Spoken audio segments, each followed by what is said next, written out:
Nesta noite, o Sempre um Papo presta uma homenagem a um dos mais importantes pensadores do século XX no Brasil, o sociólogo Herbert de Souza.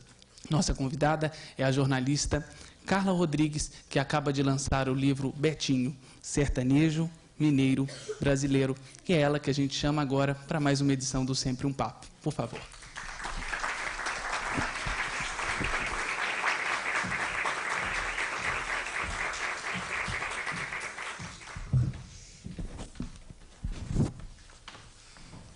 Obrigada, Rafael. Queria começar agradecendo a essa acolhida tão maravilhosa nessa cidade que eu gosto tanto e aprendi a gostar justamente quando comecei a trabalhar para fazer esse livro. Então, queria agradecer a você, ao Sempre um Papo, toda a equipe, a Rai que está aqui, o Tiago, o próprio Afonso, que agora, embora eu nem ainda o conheça, já virou meu melhor amigo de infância, como todos os mineiros que estão aqui viraram meus melhores amigos de infância. Também queria agradecer a uma pessoa que está aqui, que é a Neliane dos Santos, que é uma historiadora que me ajudou com a pesquisa aqui em Belo Horizonte. Embora eu tenha feito muita pesquisa vindo aqui, ela ficou aqui trabalhando, né? Queria agradecer a minha amiga Raquel Carvalho, que me hospedou todas as vezes que eu vim aqui, está me hospedando novamente, porque é uma pessoa que faz com que eu me sinta em casa em Belo Horizonte. E queria agradecer a todos os entrevistados que estão aqui presentes também, que foram muito importantes para que eu conseguisse produzir essa história, né? Quer dizer, contar uma história como essa é um desafio muito grande, porque o Betinho é um personagem muito rico, que teve um paradoxo muito grande na vida, porque ele morreu muito jovem, né? Ele morreu com 61 anos, morreu muito cedo, mas parecia, quando ele morreu, que ele tinha vivido muito, porque desde que ele nasceu, havia uma expectativa de que ele morresse muito rapidamente, né? Quando ele nasceu, lá em Bocaiúva, no norte daqui de Belo Horizonte, Dona Maria já tinha 3 filhas mulheres, a Tanda, que está chegando aí, a Zilá, cujo marido e as filhas estão aqui, a Zilá mesmo, infelizmente, já nos deixou, e a Wanda, que hoje mora no Rio de Janeiro. E nasceu um menino chamado José Maria, que nasceu com uma hemorragia de umbigo, e ninguém sabia o que era aquilo, e antes de completar 2 anos, esse irmão, primeiro homem a nascer na família, morreu por uma hemorragia provocada por uma queda.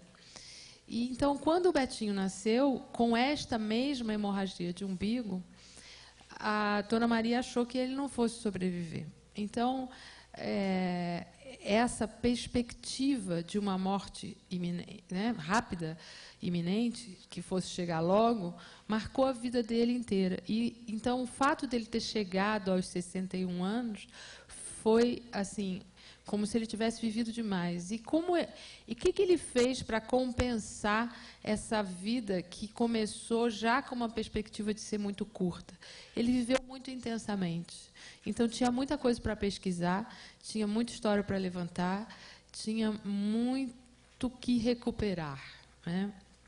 Essa vida intensa, né, e, ao mesmo tempo, sempre marcada por essa perspectiva de acabar, né, foi, por exemplo, uma descoberta que eu fiz ao longo do processo, porque, embora eu tenha trabalhado com ele, eu trabalhei durante 3 anos com ele, quando ele lançou a campanha contra a fome.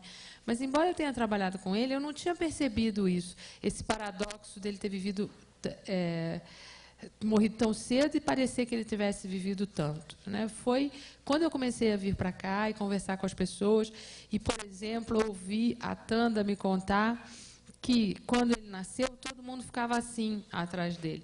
E eu me lembro até hoje dela fazendo o gesto, né? Porque o gesto era de quem não deixava o menino fazer nada, porque ele teve uma infância toda muito marcada pela doença e pela hemofilia. Essa hemofilia se manifestou várias vezes, não tinha perspectiva de cura, ninguém sabia nem o que era.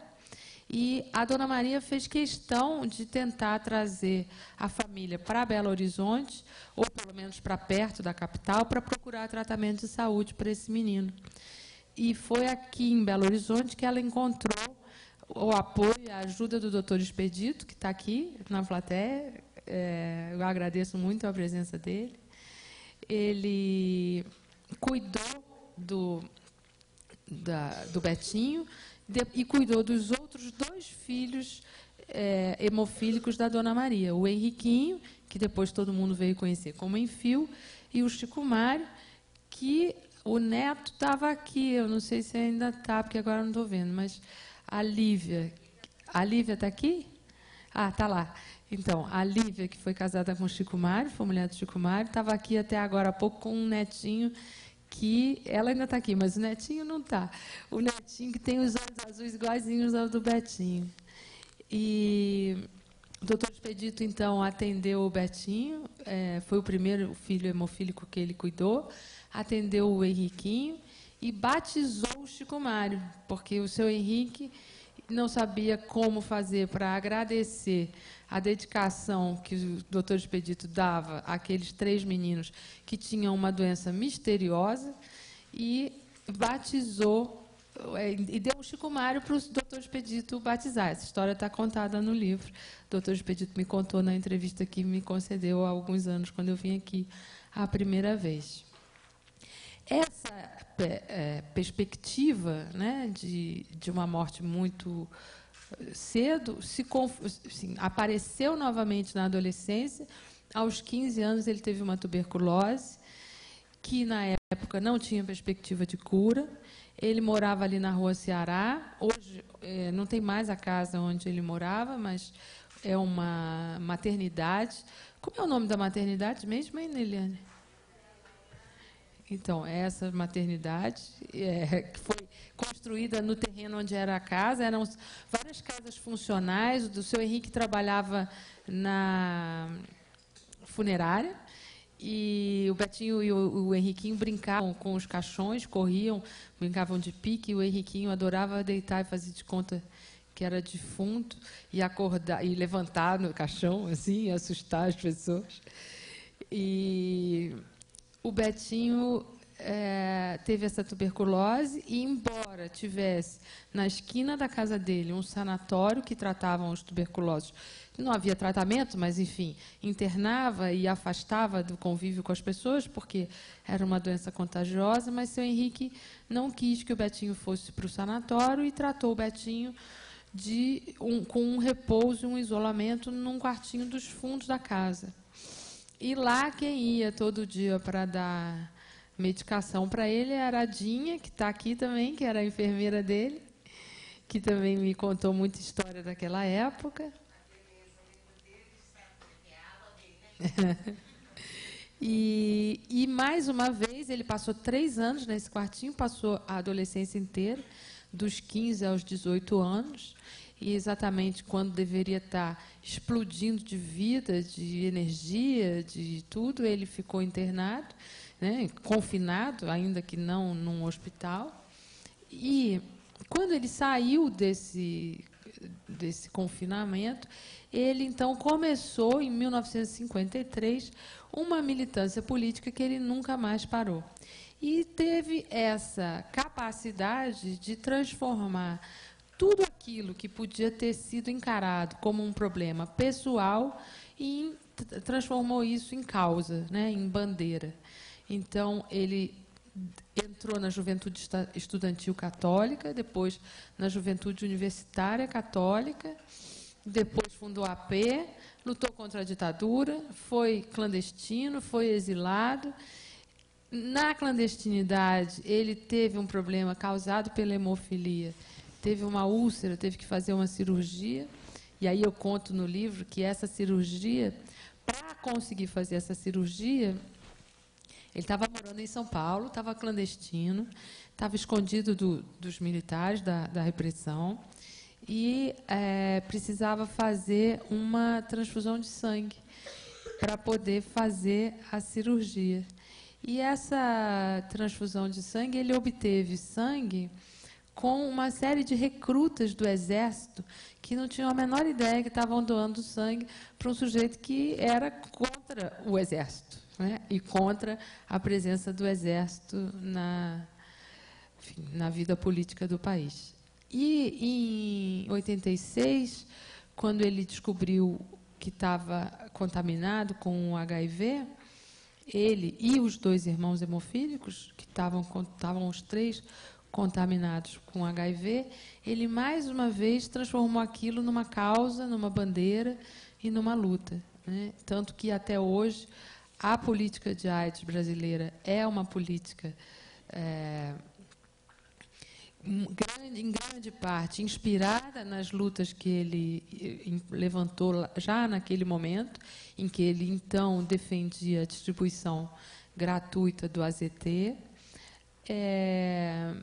Ele também existe uma lei foi batizada de Lei Betinho, que é a lei do controle do sangue, em que o sangue deve ser testado antes de ser recolhido nos bancos de sangue. Ele, embora foi essa contaminação de sangue que levou ele embora, porque, além da infecção com HIV/AIDS, ele descobriu, quando ele começou a tomar o coquetel, novamente a morte chegou perto. Ele achou que a morte não viria, porque ele começou a tomar esse coquetel anti-AIDS, que hoje está aí e permite que muitos pacientes HIV positivo sobrevivam. Mas, 1 ano depois de começar a tomar o coquetel, ele morreu, porque se descobriu que o sangue que ele tinha recebido de transfusão também estava contaminado com o vírus da hepatite C. E, por causa da hepatite C e do fígado depauperado, ele não pôde continuar tomando o coquetel. Ele tinha, em relação ao coquetel, uma expectativa de que fosse tão milagroso quanto foi quando ele estava com tuberculose. Porque, quando ele estava com tuberculose, internado lá no Quartinho dos Fundos, ele leu numa revista que tinha saído um remédio que curava a tuberculose. E aí ele conseguiu o remédio e tomou e ficou bom. E ele tinha, em relação à AIDS, essa expectativa. E era uma expectativa que acabou se confirmando, porque a cura da doença acabou chegando.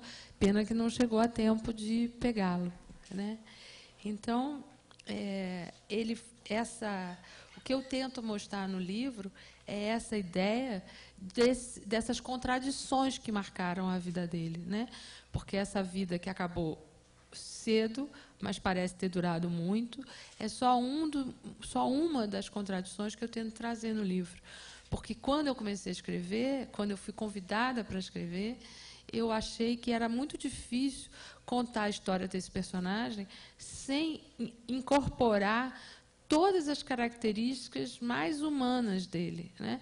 E não apenas contar a história de um homem público extraordinário, de um homem político impressionante, que participou, foi protagonista de boa parte da vida política do país nos últimos 50 anos, né?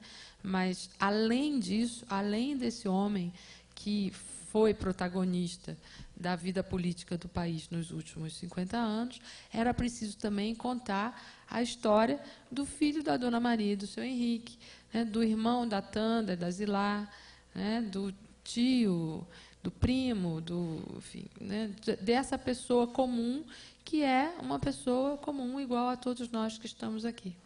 E esse foi o esforço que eu fiz, porque, quando eu trabalhei com ele, eu percebi que a maior parte das pessoas que não o conhecia, né, que chegava perto dele, chegava justamente com essa ideia de que estava falando com um mito, com um homem extraordinário.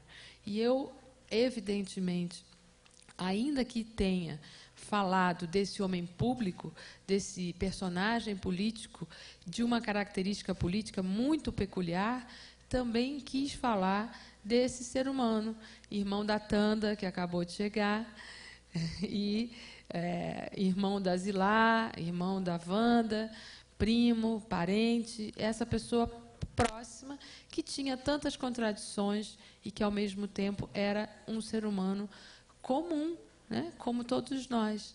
E, portanto, não precisava e não devia e não queria ser idolatrado, nem santificado, nem mitificado. Então, eu queria terminar, né, a minha apresentação, para a gente poder depois abrir para as perguntas, lendo para vocês um pequeno trecho do livro. É um trecho que eu escolhi porque é o que eu mais gosto e porque eu acho que é o que melhor reflete essa ideia desse personagem tão rico. Eu vou ler um pedaço do capítulo 7, que é o capítulo chamado A Descoberta da AIDS. Ele já tinha 51 anos quando ele descobriu que estava com AIDS e foi, naturalmente, uma descoberta muito impactante, né? Depois disso, ele descobriu que estava infectado em 86 e ele viveu até 97. Ele viveu mais 11 anos. Mas o Enfio e o Chico não tiveram a mesma sorte, morreram 2 anos depois. Mas quando ele descobriu que estava com AIDS, não havia nenhuma perspectiva de tratamento para a doença. Então, quando ele descobriu que ele era HIV positivo, ele achou que ele ia morrer muito, muito rapidamente. E aí, eu vou ler um pedacinho para vocês. A descoberta da AIDS exacerbou um traço de sua personalidade, o sentido missionário. Transformar a tragédia da morte dos irmãos e a sua própria doença em causa pública foi apenas mais um sintoma do caráter voluntarista que já se manifestara aos 18 anos, no rapaz que comentava o Evangelho na Missa das 6 da Igreja de São José, em Belo Horizonte. Tinha sido assim na Faculdade de Ciências Econômicas, quando liderou e radicalizou o levante contra o diretor Ivon de Magalhães Pinto, convencido de que a batalha era decisiva para os rumos do movimento estudantil.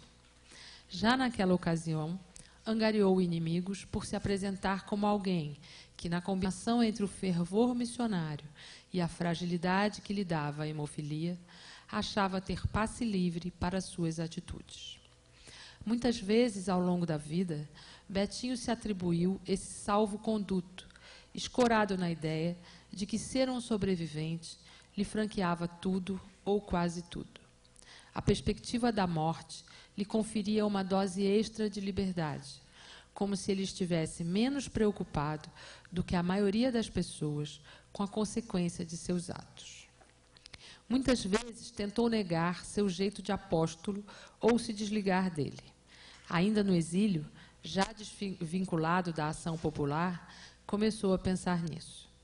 A primeira coisa que descobri, disse ele no exílio num depoimento que eu recolhi aqui, a primeira coisa que descobri foi que tinha perdido o sentido missionário. Olha, eu não sou nenhum dos 12 apóstolos, nem o 13º. Descobri que sou um cidadão comum e corrente, que não tenho a missão nem o dever de ficar convencendo ninguém a entrar no meu apostolado. Apesar da autocrítica, gostava de colher admiradores e seguidores. Nunca pretendeu ser santificado, mas também não chegou a perder inteiramente a inclinação para o apostolado, ao contrário do que o depoimento faria supor. Discordar dele era aparentemente fácil. Seguro de si, exibia uma abertura natural às críticas e opiniões alheias. Ouvia tudo, mas, no fim, fazia sempre valer sua vontade. Desconcertava muita gente, citando uma suposta frase de sua avó: "Só gosto de discutir com quem concorda comigo." Nada adequado a um democrata. Aberto à pluralidade das posições políticas, também podia ser, no espaço privado, sutilmente autoritário.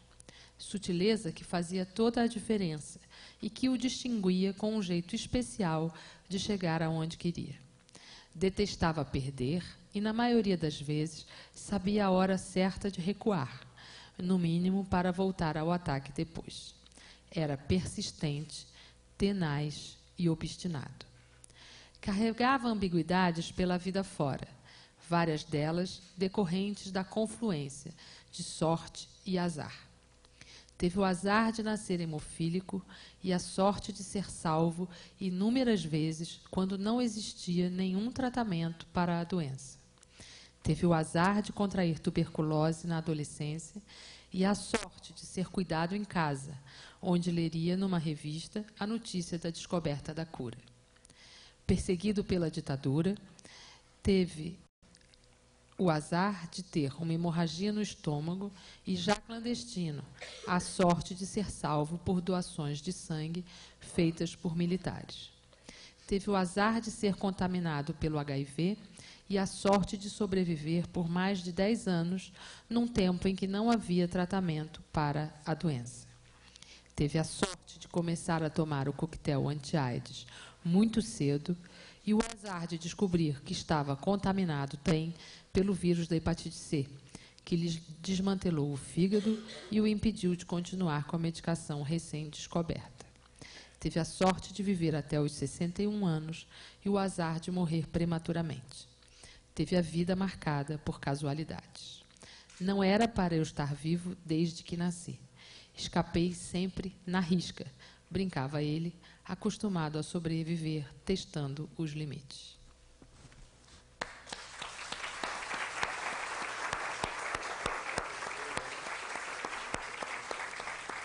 Carla, como é que começou o seu envolvimento com a história do Betinho? Como é que a história dele caiu na sua vida? Olha só, o ano era 1993. Eu trabalhava como jornalista no Rio de Janeiro já há quase 20 anos. Não, mentira. Errei. Eu comecei a trabalhar em 85, então em 93 eu tinha 8 anos de experiência. Eu hoje trabalho já há mais de 20 anos, mas em 93, não. Hoje eu já tenho 22 anos de profissão. Mas em 93, o Betinho estava começando a fazer a campanha contra a fome, chamava Ação da Cidadania. E ele estava procurando um jornalista para trabalhar com ele, e eu fui contratada. Eu tinha amigos que me conheciam, sabiam que eu tinha muito interesse pelo assunto social, pelos temas sociais, e eu fui convidada a ir lá no IBASE, onde ele trabalhava, a ONG que ele fundou lá no Rio de Janeiro, para ter uma entrevista com ele, para saber se ele me aprovaria, né, como assessora. E aí eu entrei na sala para conversar com ele, porque tinha esse ritual. Você podia ser indicado, ter o seu currículo aprovado, tudo, mas você só entrava para trabalhar no IBASE depois que fizesse uma entrevista com ele. Ele entrevistava pessoalmente todo mundo, porque ele queria ver no olho da pessoa se aquela pessoa servia. Aí eu fui lá conversar com ele e ele já me recebeu assim. Eu cheguei, eu conhecia ele, claro, mas não conhecia ele muito proximamente. Conhecia ele porque eu era jornalista, ele era uma pessoa importante no Rio, ele era uma fonte, eu já tinha visto ele falar, tudo, mas nunca tinha conversado assim com ele, né, pessoalmente, só eu e ele. Tinha encontrado em situações públicas, né? E aí ele vira para mim, eu muito chegando assim, diz: "Oi, Betinho, tudo bem?" Ele vira: "Tudo bem, né? Eu estou vivo." Aí eu já levei um susto, né? Eu falei: "Poxa, meio direto demais essa conversa, né?" Mas ele tinha esse jeito meio assim mesmo, de saber ser muito direto ao ponto. Aí nós conversamos um pouco, ele estava começando a campanha e eu comecei a trabalhar com ele então. E trabalhei com ele 3 anos, até 96. Mas quando eu comecei a trabalhar com ele, eu passava 8, 10 horas por dia a gente trabalhando junto. A gente viajou muito junto para São Paulo, principalmente, por causa de imprensa lá e tal. E não tinha nenhuma estrutura ainda para a campanha. Então, eu trabalhava na mesma sala que ele, que era o único lugar que tinha para trabalhar. Depois é que foram arranjar uma sala para mim, para ajudar.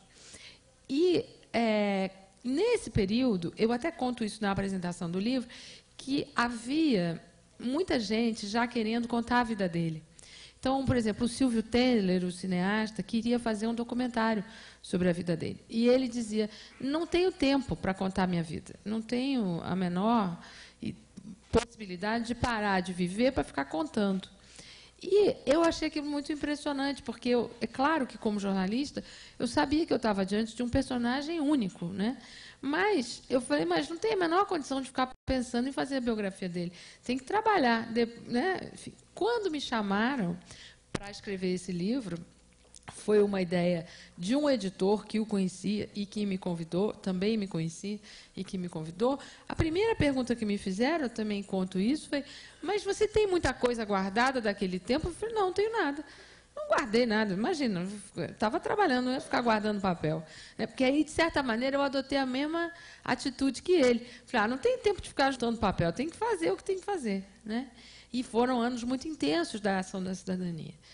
E aí a gente, enfim, teve toda essa convivência e tal, mas eu segui a minha vida profissional normalmente, até que há 4 anos a editora me chamou e me convidou para isso. Foi até estranho para mim, porque eu já conhecia o Betinho tão bem que eu achava que não precisava contar mais a vida dele. Aí eu falei, mas vocês acham que tem? Sim, então, tem. Então. E aí eu saí pesquisando. A primeira coisa que eu quis fazer foi vir a Belo Horizonte, né, porque eu tinha certeza, do tempo que eu trabalhei com ele, que Minas era muito importante. Né? Ele tinha, embora ele tenha saído daqui em 62, ele deixou de morar em Belo Horizonte e foi para o mundo. Né? Primeiro foi para o Rio, depois a ditadura militar o levou para o exílio, ele viveu no Uruguai, viveu no Chile, viveu no México, viveu no Canadá, viveu na Escócia. E, quando voltou desse exílio, escolheu o Rio de Janeiro para morar, não voltou mais para Belo Horizonte, escolheu o Rio de Janeiro, onde ele morava, antes de sair para o exílio. Né? Mas Minas era muito importante. Então, eu tinha certeza que, para entender o personagem, tinha que entender Minas. Né? E, no fundo, ele era uma pessoa que guardava as coisas para facilitar um trabalho de um biógrafo? Cara, ele não guardava nada. Era desesperador, porque ele não só não guardava nada para a posteridade, como ele também não guardava nada no dia a dia. Ele pedia só cópia, não é? Você entregava um documento para ele, ele dizia, mas isso é o original? Você dizia, não, então não me dá que eu vou perder, me dá uma cópia. Porque ele não queria guardar realmente nada. Ele tinha uma pressa que ele não tinha tempo de parar. Agora, a Maria Nakano, a viúva, guardou muita coisa e doou muita coisa para o CPDOC da Fundação Getúlio Vargas. Então, eu tive, sim, acesso a todo esse acervo pessoal dele. Aqui em Minas, aqui em Belo Horizonte, o acervo do DOPS foi muito importante para a minha pesquisa, porque está todo digitalizado, é um acervo espetacular, e eu encontrei tudo que a ditadura tinha contra ele, estava lá. Né? Até a descrição, quando a prisão preventiva dele foi decretada, então o DOPS emitiu um papel para circular em todos os DOPS e dizia como ele era, né? Dizia, franzino, puxa de uma perna, magrinho, quase raquítico. Então tem a descrição de como a polícia o via, né? Olhos azuis e tal.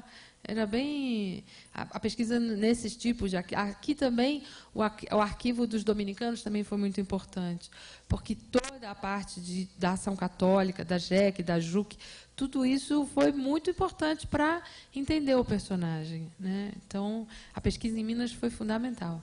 Para quem conheceu superficialmente, como todos nós, o Betinho, ele era aquela figura franzina, fraca, fala mansa. E no dia a dia? Ele não era nem um pouco fraco, nem um pouco fala mansa. Ao contrário, ele tinha isso que eu chamo de um jeito sutil de fazer valer a vontade dele. Você podia discordar dele à vontade, não tinha problema nenhum. Ele deixava você discordar e tal, mas ele só fazia o que ele queria mesmo.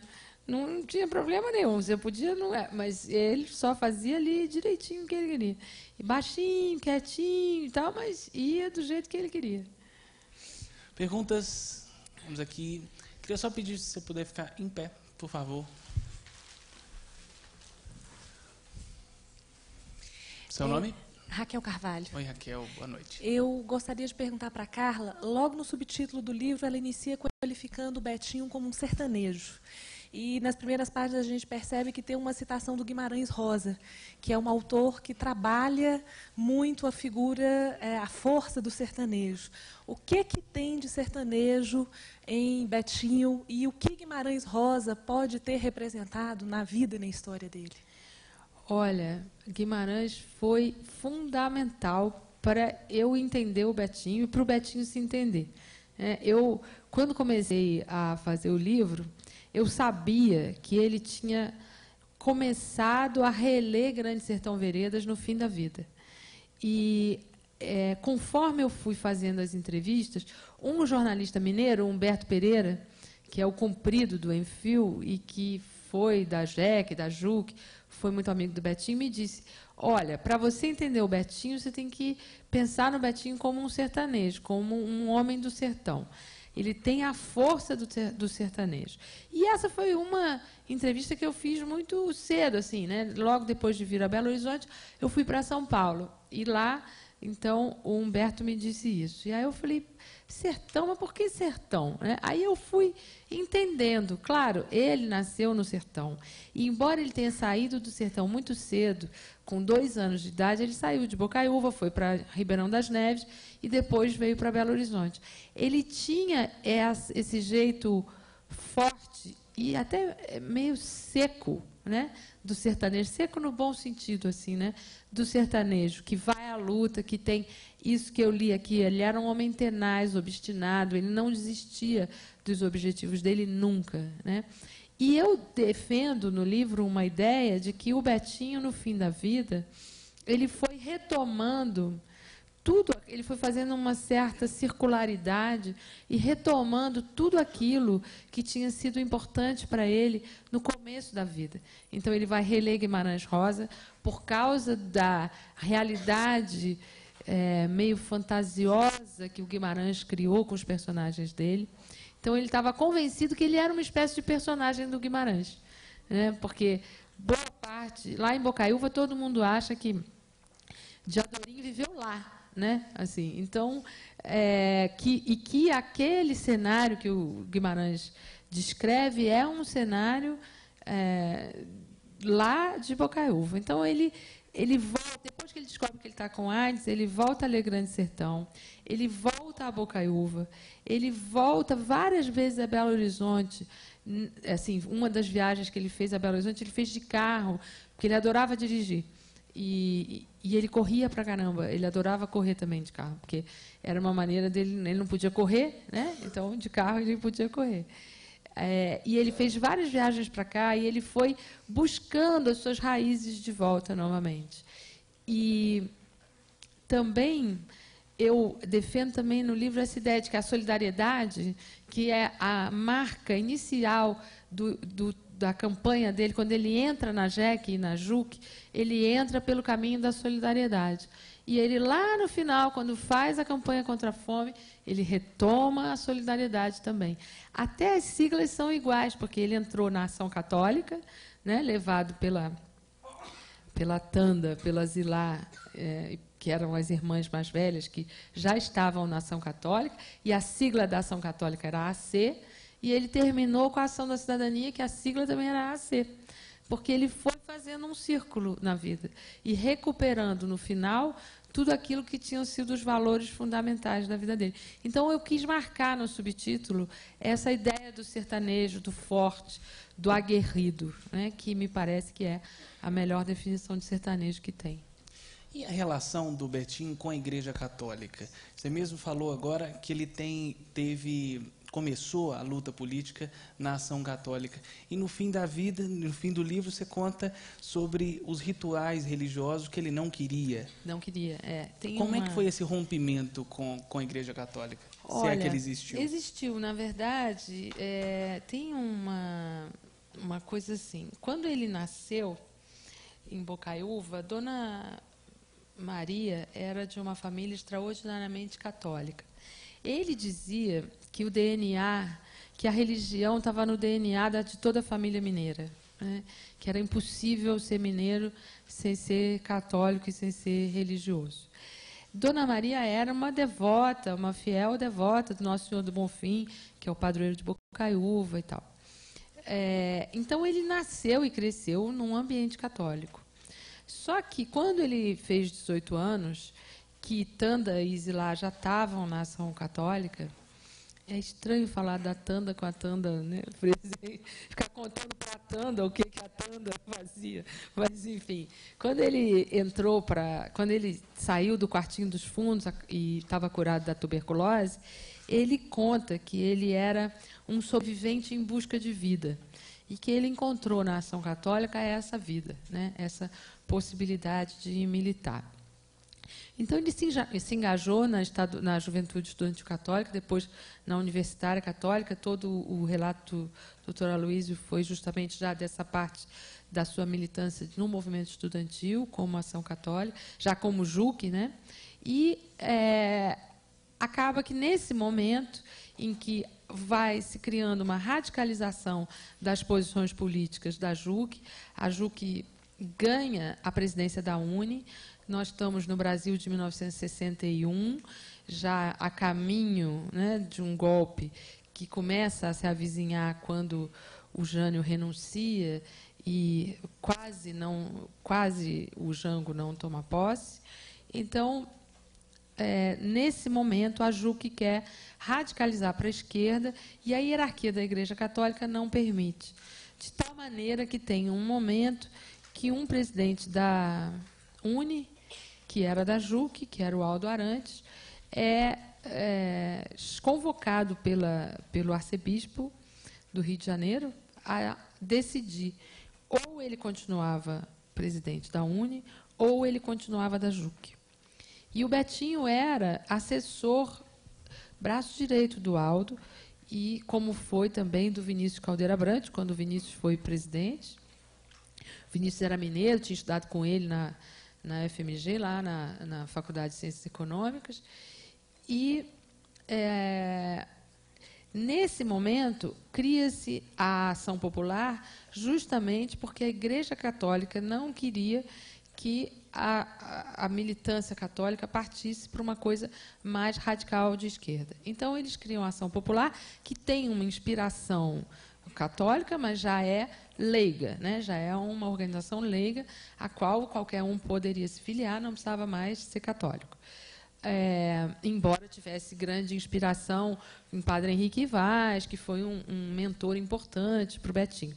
Num primeiro momento, a pessoa mais importante na formação católica do Betinho tinha sido o Frei Mateus, na época da JEC e da JUC, e depois, então, vem Padre Henrique Vaz, na época da formação da AP. Essa inspiração católica vai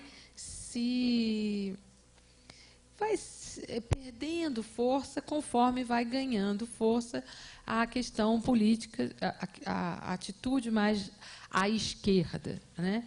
E até que, num determinado momento, ele começa a desconstruir essa ideia da fé num Cristo e tal.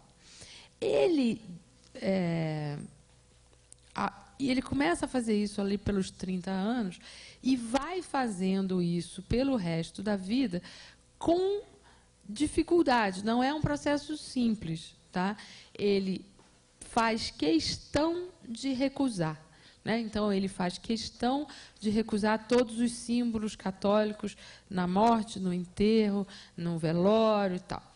Não tem missa, não tem crucifixo e tal. Ele faz questão de dizer que não acredita mais em Deus.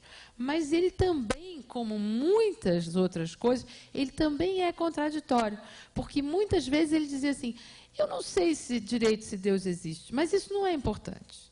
Então, você vê que ele nega, mas volta atrás. Tá? Quer dizer, então, não dá para ter certeza, nunca vai dar para ter certeza, se ele realmente deixou de acreditar em Deus. Mas eu acho que não dá para ter certeza, porque eu acho que nem ele tinha certeza. Quando ele começou na Ação Católica, ele começou com uma ideia de uma solidariedade, né? De um apelo ético, né? Porque toda a ideia era de que ser cristão tinha um significado no mundo. Então, não bastava só ser cristão e ir na igreja, rezar, se confessar e tal. Tinha um apelo ético a esse cristianismo lá da Ação Católica. E ele, lá, isso era 1953. Em 1993, 40 anos depois, ele começa a campanha contra a fome fazendo esse apelo ético novamente, esse apelo da solidariedade, mas já tendo, claro, 40 anos depois, uma estrada e uma história de militância de esquerda que faz com que ele já não faça mais esse apelo ao indivíduo apenas, mas ao conjunto da sociedade e de todos os atores políticos. Então, com isso, ele subverte aquela lógica da esquerda de dizer, primeiro temos que mudar as estruturas. Ele começa a dizer, não, tudo bem, temos que mudar as estruturas, sim, mas enquanto a gente está mudando as estruturas, as pessoas não podem morrer de fome. Então, a gente tem que dar comida, a gente tem que dar emprego, a gente tem que dar agasalho, a gente tem que resolver o problema imediato.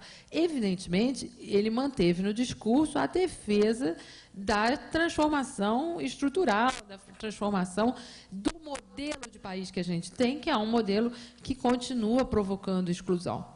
Em 1995, depois que o governo Fernando Henrique, o primeiro governo Fernando Henrique, ele então dizia que ele saiu do Comunidade Solidária dizendo isso, que ele não tinha vocação para Madre Teresa de Calcutá, que ele não estava aqui para ficar dando comida para matar a fome, enquanto o modelo continuasse provocando fome, provocando exclusão, provocando desemprego. Então, ele rompeu com o governo, nesse momento, com esse discurso. Mas, em nenhum momento, ele abandonou a ideia de uma solidariedade, de uma ética que não era mais uma ética só individual do cristão, mas era uma ética coletiva da sociedade e de todos os atores políticos. E isso fez com que... Isso incomodou mais a esquerda ainda, porque ele dizia que, em nome do combate à fome, ele conversaria com qualquer um. E, de fato, ele conversava com todo mundo, com os senadores, deputados, de qualquer espectro político.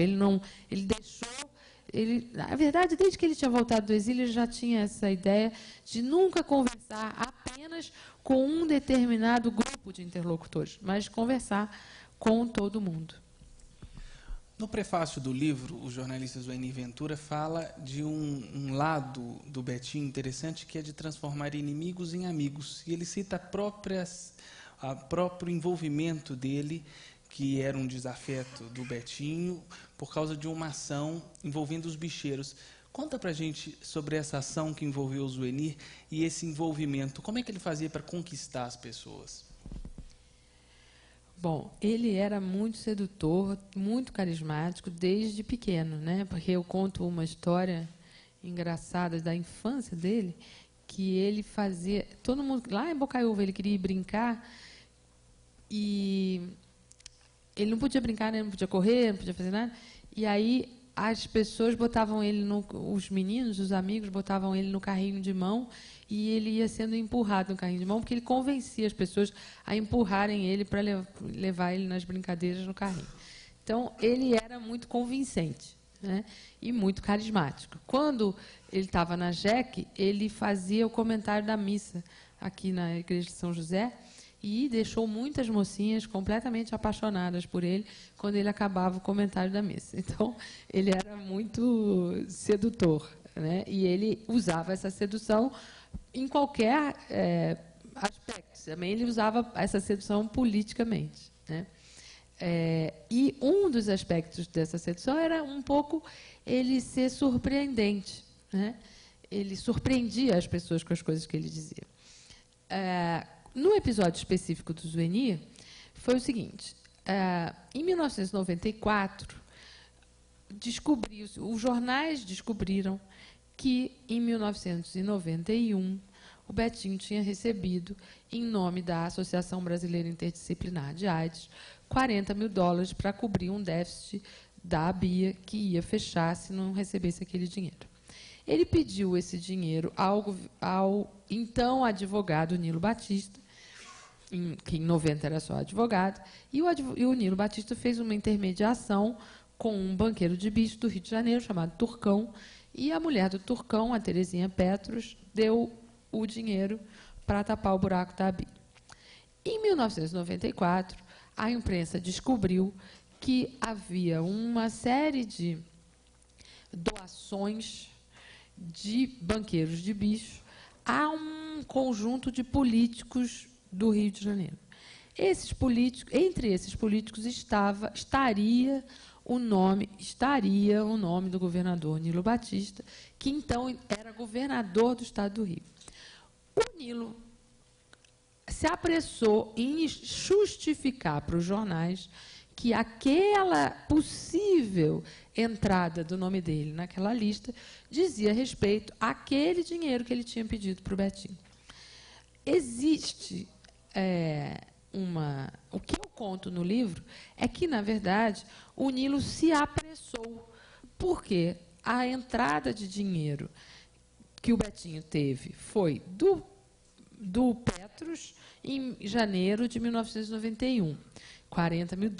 A entrada de dinheiro atribuída a um nome, Nilo Batista, eram $58 mil em julho de 90, de um banqueiro chamado Castor de Andrade. Então, nada coincidia, nem o banqueiro, nem o valor, nem a data, nada batia com nada.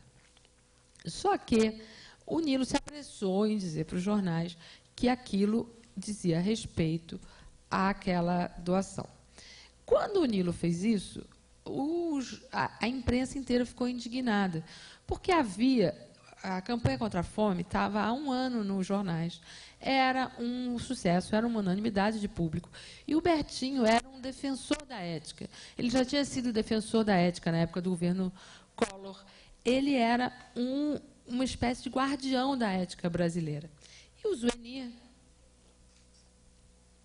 fez essa crítica de dizer que ele, embora posasse de guardião da ética, estava ele mesmo manchado com a sua biografia.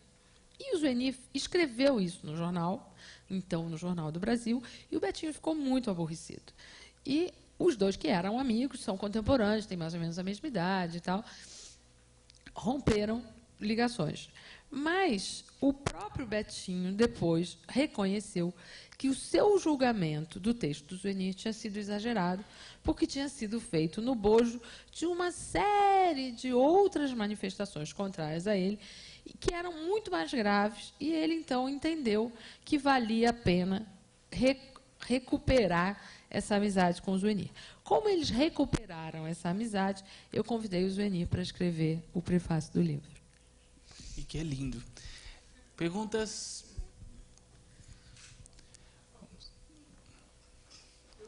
Espera aí, o microfone vai chegar até o senhor. Se eu puder ficar de pé, agradeço. Eu não tenho propriamente uma pergunta, mas eu queria dizer que essa ideia que você deu da circularidade na vida do Betinho, quer dizer que no fim da vida, na última fase de sua vida, ele retoma certos valores e certas posturas que tinham sido da sua adolescência, da sua juventude. Eu queria dizer que eu estou de acordo com isto. Eu sou dominicano, sou Frei Sérgio, eu fui colega do Betinho na Ação Católica, antes de entrar para o convento, era muito amigo dele, e acompanhei, tanto quanto possível, a trajetória do Betinho. E, nos últimos anos da vida do Betinho, eu morava no Rio de Janeiro e me encontrei várias vezes com ele. Então, eu queria queria dizer que dentro desta circularidade que você foi muito feliz em mostrar, eu acho que há uma certa... Isso ilumina, de certa forma, a ambiguidade da postura do Betinho face ao cristianismo. Eu queria dizer para vocês que o Betinho realmente Muito obrigado. Olha, eu fiquei muito feliz com o seu depoimento, porque essa percepção da circularidade, eu quis defendê-la no livro, mas durante muito tempo eu tive insegurança em relação a ela. Então, ter o seu atestado de que eu acertei é muito importante. Agora, eu acho, sim, que em relação ao cristianismo, ele tinha uma ambiguidade, igual ele tinha ambiguidade em muitas outras coisas.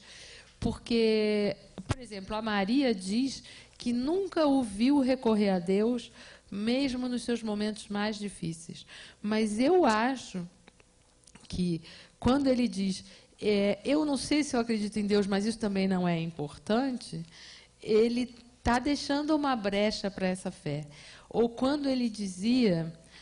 eu me lembro que uma vez ele recebeu lá no IBASE, eu trabalhava com ele recebeu o Dom Luciano. E, evidentemente, ele teve, por Dom Luciano, uma reverência não apenas pela figura de Dom Luciano, mas também pela figura de um homem religioso que estava ali representando Deus. Mas aí, para não se render completamente, ele fazia uma piadinha sobre o diabo, para mostrar que ele não estava totalmente entregue, entendeu? Então, ele tinha uma ambiguidade muito grande em relação a Cristo. Ele dizia, ele era muito sarcástico, né? Então, ele dizia que ele tinha deixado de acreditar em Cristo porque um psicanalista mineiro tinha feito ele ver que ele estava exagerando a importância da figura de Cristo. E aí eu digo no livro o seguinte, que assim, ele, como socialista, marxista, ele podia ter tido todos os outros caminhos possíveis para abandonar Deus, né? Não precisava ter sido para a psicanálise. Então, na verdade, eu tenho uma dificuldade com isso. Eu acho, essa foi uma das coisas que eu quis deixar para o leitor interpretar da maneira como ele preferir, né? Quer dizer, eu não afirmo que ele deixou de acreditar, também não afirmo que ele continua acreditando. Eu mantenho a ambiguidade para que o leitor conclua e tire a sua própria conclusão, como eu, enfim, espero que... Carla, para encerrar esse nosso papo, dia 9 de agosto, lembra-se os 10 anos da morte de Betinho. Qual é a principal semente que ele plantou ao longo da trajetória, você acha que a gente vai colher, ou que a gente já está colhendo agora? Eu acho que é a solidariedade, porque eu acho que isso que estão nos valores que o Frei Sérgio falou, esse valor da solidariedade ele nunca abandonou. E quando, em 93, ele começou a fazer a ação da cidadania, ele pregava essa ideia da solidariedade, e anos depois veio uma jornalista, a Miriam Leitão, e escreveu que havia uma atitude Betinho. Eu acho que há uma atitude Betinho em cada jovem que é voluntário num programa social, há uma atitude Betinho em cada pessoa que resolve doar um agasalho na campanha do inverno. Há uma atitude Betinho disseminada na sociedade. Eu acho que isso ele deixou, e bem do jeito dele, deixou aí, para quem quiser. Ele não é o dono, né? Ele não é o dono da solidariedade. A solidariedade está aí, mas ele é um inspirador de solidariedade. Bom, fica aí o convite para a gente ler Betinho, sertanejo, mineiro, brasileiro, pela editora Planeta, que está à venda em todas as livrarias do país.